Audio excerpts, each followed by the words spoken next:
आप कैसे देख रहे हैं आज विपक्ष की इस बैठक?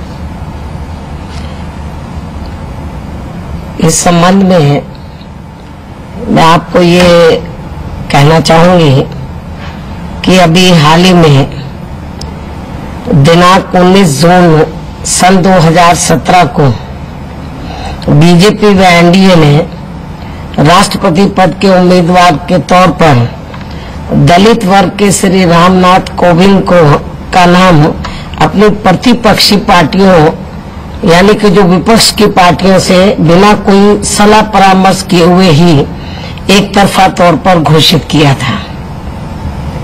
लेकिन इसके बावजूद भी उसी ही दिन मैंने अपने बयान में ये कहा था कि इनके दलित होने के नाते इनके प्रति हमारी पार्टी का स्टैंड नकारात्मक तो नहीं हो सकता है, अर्थात सकारात्मक ही रहेगा, बशर्ते कि यदि विपक्ष से इस पद के लिए अन्य कोई दलित वर्ग का इनसे अधिक लोकप्रिय व काबिल उम्मीदवार चुनाव के मैदान में नहीं उतरता है। ये बात मैंने कही थी।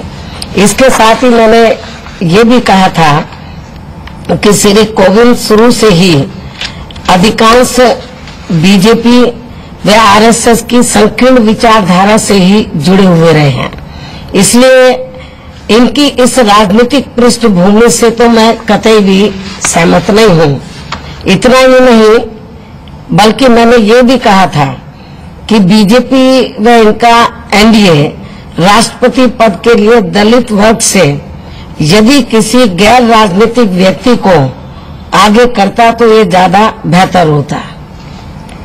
और आज बीजेपी व एनडीए के इस एक तरफा फैसले के संदर्भ में यूपीए व अन्य विपक्षी पार्टियों की नई दिल्ली में जो बैठक हुई है, तो उसमें मैंने अपनी पार्टी की तरफ से हमारी पार्टी के जो राष्ट्रीय महासचिव है श्री सतीश चंद्र मिश्रा को विशेष निर्देशों के साथ उस बैठक में मैंने भेजा था।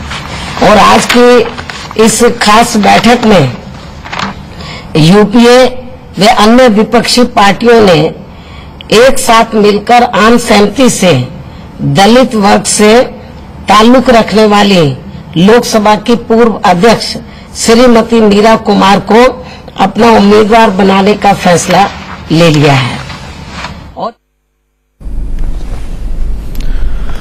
तो बीएसपी अब मीरा कुमार का समर्थन जो है वो करने जा रही है, ये बात साफ हो गई है। सतीश चंद्र मिश्र ने भी कह दिया था और अब मायावती भी यही कह रही हैं। हमारे साथ रजत राकेश टंडन इस वक्त फोनलाइन पर जुड़ रहे हैं, जो इस बैठक पर नजर रखे हुए थे। रजत, ये नाम कैसे तय हुआ? एक राय से तय हुआ या कुछ और नामों पर चर्चा हुई?